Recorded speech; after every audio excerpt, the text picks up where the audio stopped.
8:10. Damos de bienvenida al doctor Mauricio Alarcón, director ejecutivo de la Fundación Ciudadanía y Desarrollo. Mauricio, muy buenos días. Hemos conversado bastante durante esta época electoral que se va despejando ya, pues los reclamos de fraude parece que no tomarán mayor cuerpo. Quisiera hablar sobre cómo quedan los partidos y movimientos políticos en Ecuador luego de estas elecciones. Incidentalmente, el día de ayer le escuchábamos a Daniel Noboa en una entrevista en la CNN que se refirió por allí a la consolidación de su movimiento, que aún es muy novel, con muy poca trayectoria, ADN, y hablaba que se había ido consolidando un voto que él considera duro de más de un 30% para ADN. ¿Es esto una realidad? ¿Y cómo queda el espectro político en Ecuador tras las elecciones?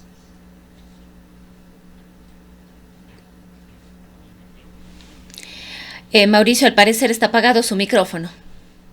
Mil disculpas, gracias Roxana. Buen día, Gustavo, buen día a todos quienes siguen la señal de Antena 1. Creo que en este momento hablar de opciones políticas reales o de bases sólidas es bastante aventurado. En 2021 Guillermo Lasso ganó la presidencia de una forma muy similar a la que hoy lo hace Daniel Noboa, y hoy creo está entre los partidos y movimientos a ser eliminados.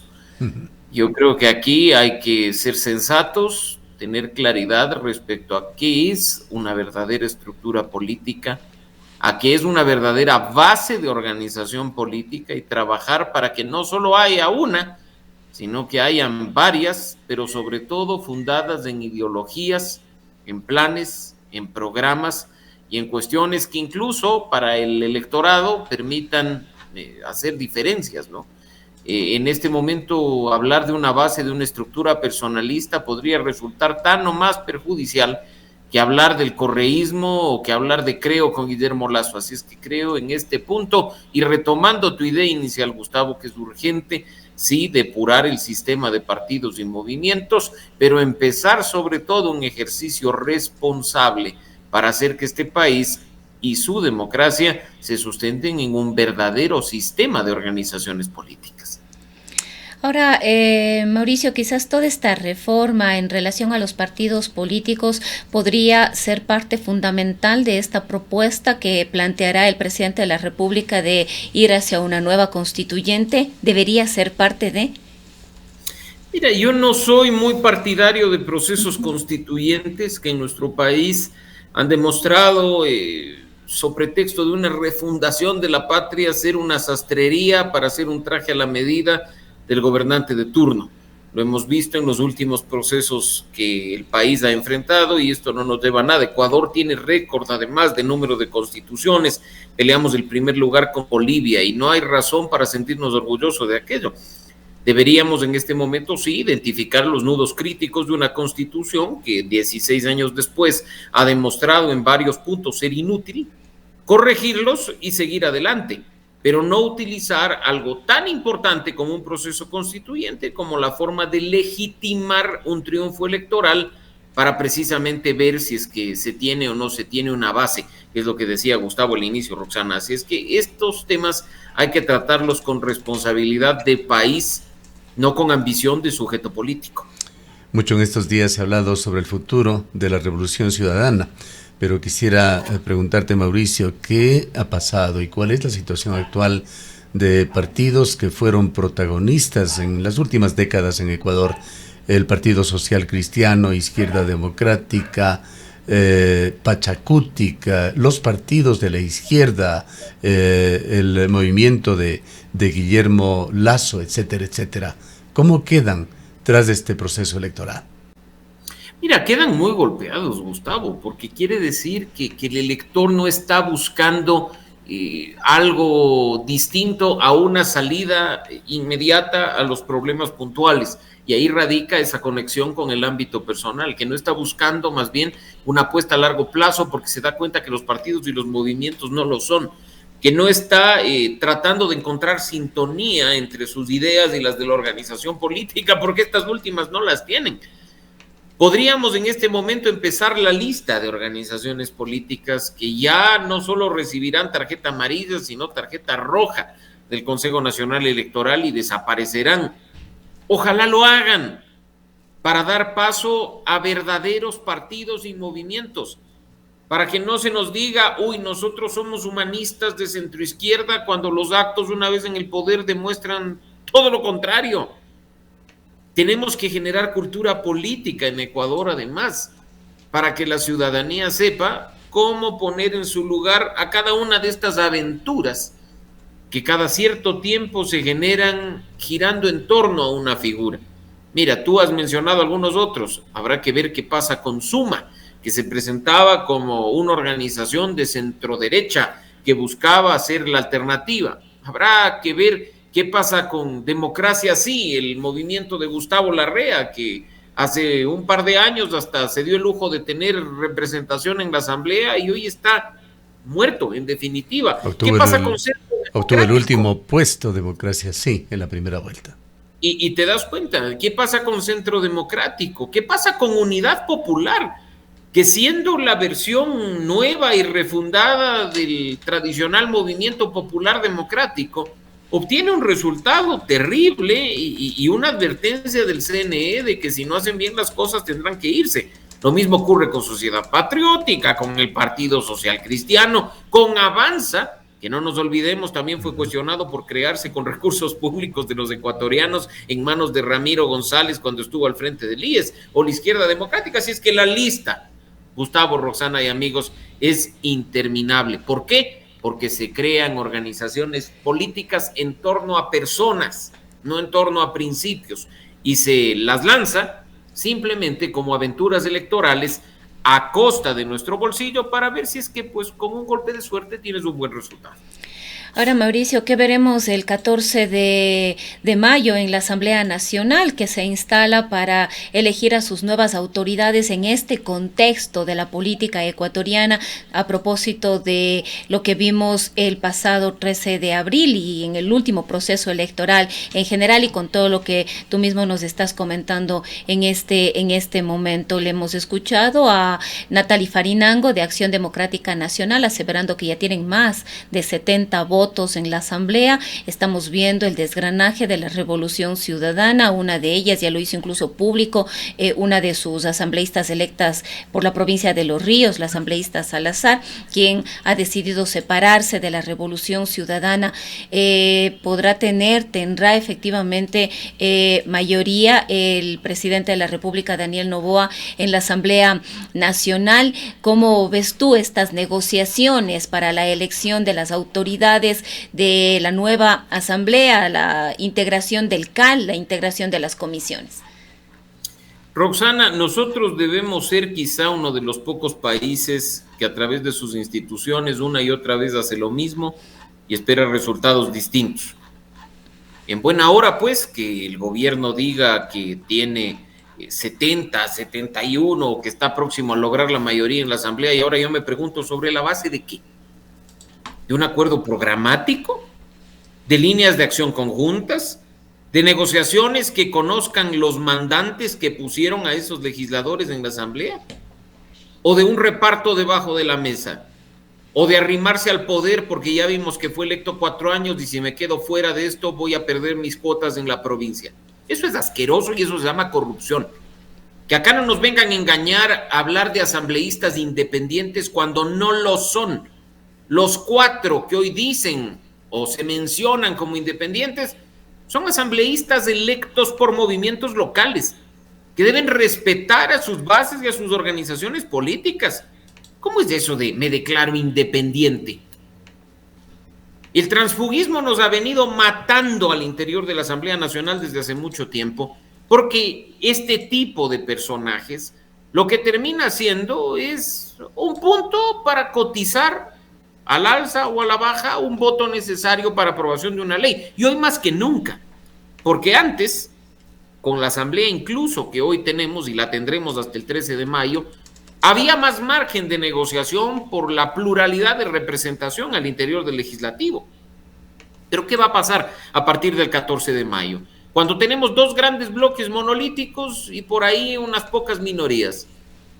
¿Cuánto va a costar sumarse a la bancada de gobierno? ¿Vamos a ser ecuánimes al momento de repartir autoridades? ¿O estamos tratando de que se desgrane para armar una bancada disidente y dejar por fuera a la primera fuerza política de la Asamblea? Del CAL, por supuesto. Ese tipo de actitudes mezquinas que no son compatibles con la democracia, tarde o temprano pasan factura. Si no, por favor, regresemos a ver lo que pasó apenas en 2021, con la ruptura del pacto de Guillermo Lasso, la designación de Guadalupe Llori y las consecuencias que esto trajo al interior del legislativo. Si elegimos camiseteros, yo lo dije en este espacio, no esperemos resultados distintos. Y hoy, la señora Salazar de la Revolución Ciudadana se da cuenta, tantos años después, que ha estado en un movimiento político injusto, clasista, egoísta, que le humillaba. Justo hoy se da cuenta del tema. Una vez que ha sido reelecta, una vez que su organización política ha perdido la elección presidencial. ¡Qué coincidencia, señora Salazar! ¿No será que está cotizando usted algo en la provincia de Los Ríos?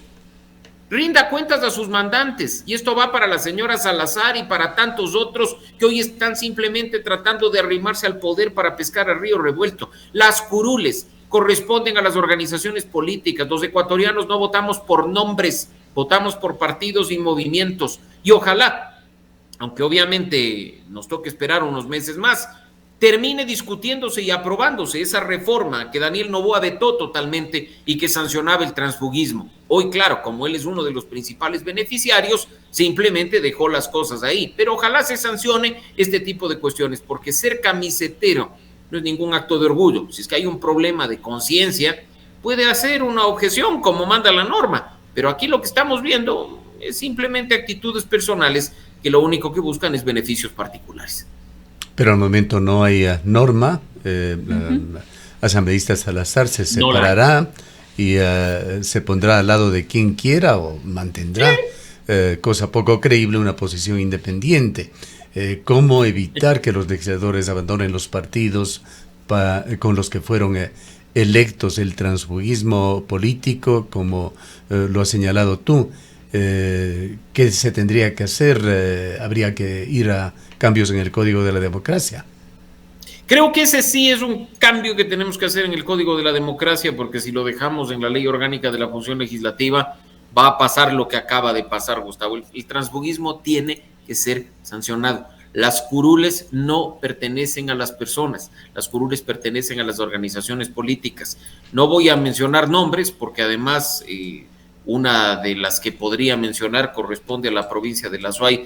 Pero es vergonzoso, pues, que en los últimos años tengamos a legisladoras que han militado en 4 organizaciones políticas distintas en los 4 años en los que han estado en el legislativo, ¿no? Entre el periodo de Lasso y el periodo extraordinario del 23, y que después nos digan que lo han hecho por un sentido de país, porque son personas humanistas y de centro, hipócritas que lo único que buscaban eran sus beneficios particulares. Afortunadamente, al menos a esas, sí se encargó la ciudadanía de devolverlas a su casa a partir del 14 de mayo. Ahora hay que estar muy atentos de lo que suceda, porque no hay que olvidar, Gustavo, Roxana y amigos, que la Asamblea pasa a tener 151 legisladores y que hay que estar muy atentos de cómo se configuran las mayorías, de cómo el mismo 14 de mayo se designa autoridades y se integra el CAL y quizá incluso se conforman las comisiones. Yo he visto en estos días, y no sé si es que ha llegado hasta donde ustedes, declaraciones de asambleístas del oficialismo, donde simplemente dicen, pues nosotros haremos con las comisiones lo que nos venga en gana. Me refiero a unas declaraciones del asambleísta Jorge Chamba hace muy poco en un medio de aquí de la capital. Y perdóneme, pero no se trata de eso, porque si no vamos a ver un periodo en el que, como en este, se tenga comisiones de premio y comisiones de castigo. La declaración textual, y la voy a leer: ADN pasó a ser la primera fuerza política, por lo tanto, el manejo de las comisiones estará en manos de la primera fuerza política del país. ¿Perdón?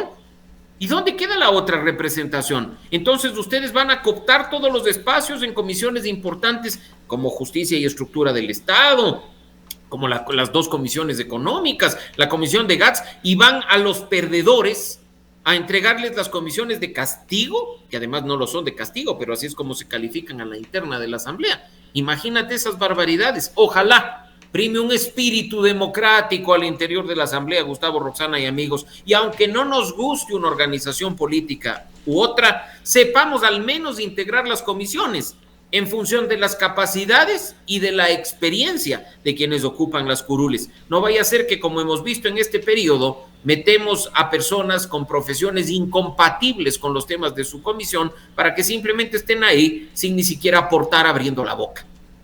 Volviendo al hilo inicial de este diálogo, el futuro de los partidos políticos, Mauricio, vayamos al Partido Social Cristiano, un partido que se encuentra realmente en una debacle. El caso Muentes lo ha dejado muy mal parado. Ha significado también la erosión, quién sabe si definitiva, de Jaime Nebot, y ha dejado además evidente ese fracaso del modelo municipal de Guayaquil. Hoy existen barrios independientes manejados por las mafias como la Prosperina. Mira, partido político, movimiento político, que no esté en sintonía con lo que sucede en ese momento, que no innova, que no incorpora nuevas visiones, que se anquilosa y hasta designa presidentes vitalicios, tiene una realidad como la que está viviendo no solo el Partido Social Cristiano, sino, por ejemplo, también el Partido Sociedad Patriótica, ¿no?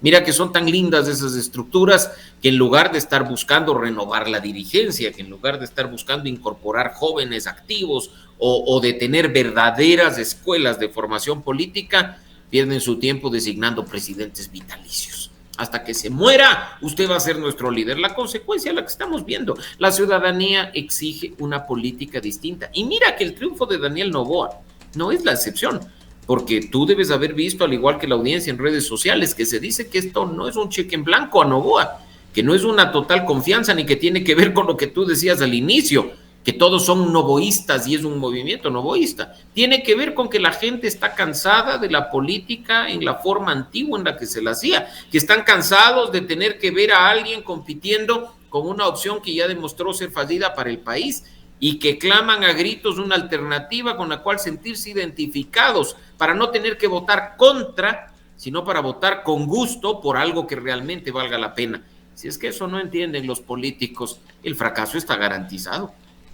Ahora, Mauricio, quizás es importante analizar también cómo queda el movimiento indígena, cómo queda su líder, Leonidas Issa. Vemos que esa fractura dentro de las organizaciones del sector, de alguna manera está golpeando lo logrado, digamos, en el último proceso electoral.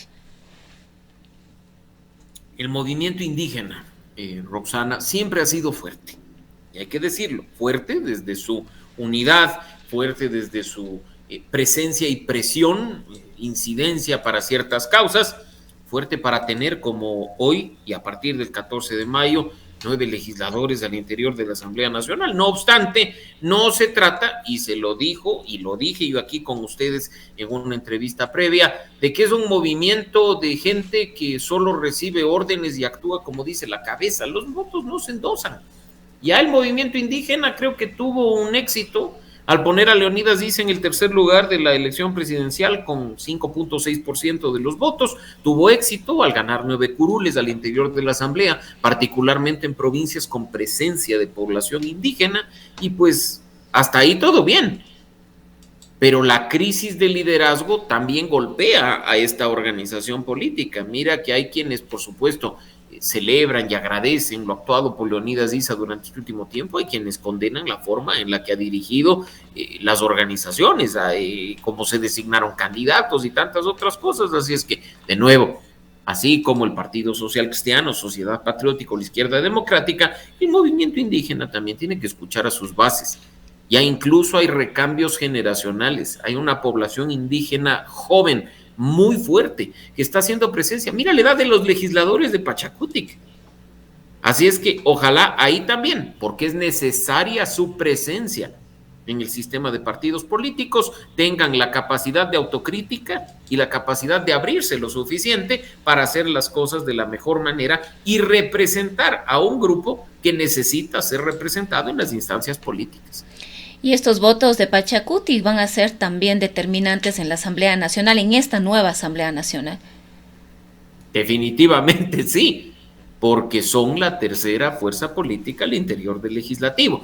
no con fuerza suficiente siquiera para conformarse como una bancada. Recordemos que al sumar el número de legisladores a la integración total, 151, también tenemos que sumar el número de legisladores al mínimo para constituir bancada. Estamos hablando que ya no será, como hasta hace poco, con 13, 14 legisladores, sino que ahora serán 15 los que necesita una organización política, y Pachakutik tiene apenas 9, ni siquiera sumando a los 4 del Partido Social Cristiano, que sería una cuestión ridícula sumar el agua y el aceite, pero digamos que se suman, tendrían legisladores suficientes para formar una bancada. Así es que creo en este punto hay que entender lo que va a suceder a partir del 14 de mayo en el legislativo, no perder de vista, aunque pequeña, la tercera fuerza política, porque, por ejemplo, en este momento ha obtenido más curules que las que obtuvo en la elección intermedia de 2023, ¿no? Ojalá sigamos viendo, como ya lo hemos visto, buenos legisladores de Pachakutik, con buenas propuestas, con capacidad de discutir y de fiscalizar con altura, porque eso es lo que permite, como en 2021, que no solo capitalicen como organización política el voto de la población indígena, sino también el de otras poblaciones mestizas del país que simpatizan con sus causas y que bajo un buen liderazgo están dispuestas a apoyarles para que accedan al poder. Para finalizar, Mauricio, tenemos necesariamente que aterrizar en la Revolución Ciudadana. La Revolución Ciudadana tiene un poder político real con sus 66 legisladores que le quedan ahora y varios GATS muy importantes en el país. ¿Seguirá siendo protagonista en la política ecuatoriana en los próximos años? ¿Seguirá siendo el rostro visible de la oposición? Mira, yo no sé si lo logren siendo incapaces de sentarse a limar asperezas de la interna, si son incapaces de evaluar por qué pasó lo que pasó, y si como organización política siguen girando en torno a una figura tóxica que no le sienta bien al país. Si no empiezan a vender la marca Revolución Ciudadana por sobre la de Rafael Correa, están condenados a seguir por fuera del Poder Ejecutivo, probablemente a tener, sí, fuerza en el legislativo y en los gobiernos locales, pero nada más. Yo creo que ese no es el objetivo de una organización política, porque si tú la creas y trabajas por ella, buscas el poder, siendo la presidencia de la República la que más llama la atención y por la que todos se pelean. Entonces, ojalá ahí también, a pesar de ser la principal organización política con una base estructurada, con estructuras a nivel nacional y presencia a nivel nacional, haya la suficiente capacidad para evaluarse, autocriticarse, corregirse y seguir adelante. Mira que yo no comparto muchísimo de la ideología de la Revolución Ciudadana, pero hay que reconocer que es una organización política que llegó para quedarse y que en ese sentido le sienta bien a la política nacional que esas organizaciones que están presentes hagan bien las cosas, corrijan sus errores y no se conviertan más bien, como hemos visto en estos últimos años, en el cuco que sirva de pretexto perfecto para que cualquier otra opción democrática o no acceda al poder. La ciudadanía, insisto, demanda opciones reales por las cuales votar con gusto. Así es que ojalá ahí también haya una evaluación a la interna, haya correctivos a la interna y que todas las organizaciones políticas viabilicen la verdadera vigencia de un sistema sobre el cual se cimente la democracia que está tan golpeada, que está tan desinstitucionalizada y que nos guste o no nos guste hasta ahora es el mejor sistema político que conocemos. Bien, gracias a Mauricio por habernos atendido. Gracias, Gustavo, gracias, Roxana. Un buen feriado para ustedes y para la audiencia de Antena 1. Igualmente para ti. Han escuchado al doctor Mauricio Alarcón, director ejecutivo de la Fundación Ciudadanía y Desarrollo. Son las